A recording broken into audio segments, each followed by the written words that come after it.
औज़ुबिल्लाहि मिनश्शैतानिर्रजीम बिस्मिल्लाहिर्रहमानिर्रहीम। मेरे छठी जमात के प्यारे बच्चों, अस्सलाम वालेकुम रहमतुल्लाहि व बरकातुहू। हम कुछ दिन से ये सबक पढ़ रहे हैं नेक आदात। अब हम पहुंच गए सफ़ा नंबर 30 पे और सेकंड पैराग्राफ है ये। चलो पढ़ लेते हैं। आपने निकालो अपनी किताब बेटो। देर से जागने की बुरी आदत की वजह से बच्चे अपनी सफाई की तरफ भी पूरा ध्यान नहीं दे पाते। आपने देखा होगा कि कुछ बच्चे दौड़ते हुए अपनी कमीज के बटन बंद करते हैं और जूतों के तुस्मे तो स्कूल पहुंचकर बंद करते हैं। असल में देर से जागने की वजह से इन्हें इतना वक्त नहीं मिलता कि सलीके से अपना लिबास दुरुस्त करें। ऐसे बच्चे तो अपनी माँ के लिए भी तकलीफ का सामान पैदा करते हैं, और अगर उनमें से देर से जागने की खराब आदत छूट जाए, यानी वो सुबह सवेरे जल्दी जागने की आदत डाले, तो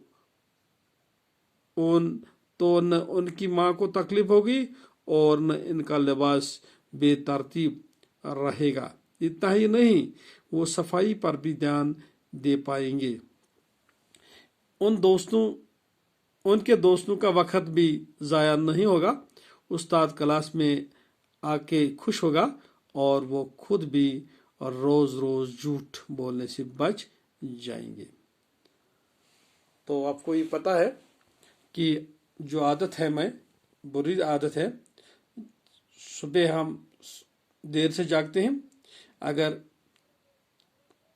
हम देर से जाएंगे तो हमारे जो माँ है, बहन है, वो भी इसमें तकलीफ उनको भी तकलीफ पहुंचती है आपकी देर जागने से, क्योंकि वो आपको स्कूल के लिए तैयार करने में उनको भी देर लगती है। वो आपके कमीज, आपका पैंट या कोई और, इसमें भी वो आपको तरतीब से नहीं लगा पाते क्योंकि देर हो जाती है। आपकी बस जल्दी आ जाती है या आपको स्कूल पहुंचने में देर लग जाती है। अगर आप सवेरे उठेंगे तो आपका वक्त भी बच जाएगा और आपका लिबास भी तरतीब होगा। तो उस्ताद भी क्लास में खुश होगा और खुद भी रोज रोज के झूठ बोलने से भी बच जाएंगे। वक्त पर काम करना भी एक अच्छी आदत है। दानाओं का कौल है, आज का काम कल पर मत छोड़ो। जो बच्चे ये सोचकर शाम को ज्यादा देर तक खेलते हैं कि स्कूल का काम कल करेंगे, इनका काम कभी पूरा नहीं होता। क्योंकि कुछ बच्चे स्कूल से आते हैं तो सीधा मैदान की तरफ चलते हैं और शाम तक खेलते हैं और यही समझते हैं कि आज का काम कल पर छोड़ेंगे। इनका काम कभी पूरा नहीं होता है। कल तो वो करते ही नहीं, इस कदर जल्दी करते हैं कि बेदिल इसके ठीक से समझने का मौका भी नहीं मिलता है। प्यारे बच्चों, तो हमें क्या करना चाहिए? हमें सवेरे उठना चाहिए, देर से नहीं उठना चाहिए, अपने माँ बाप को परेशान नहीं करना चाहिए, तो अच्छी आदत डालनी चाहिए। बाकी अस्सलाम वालेकुम रहमतुल्लाहि व बरकातुहू।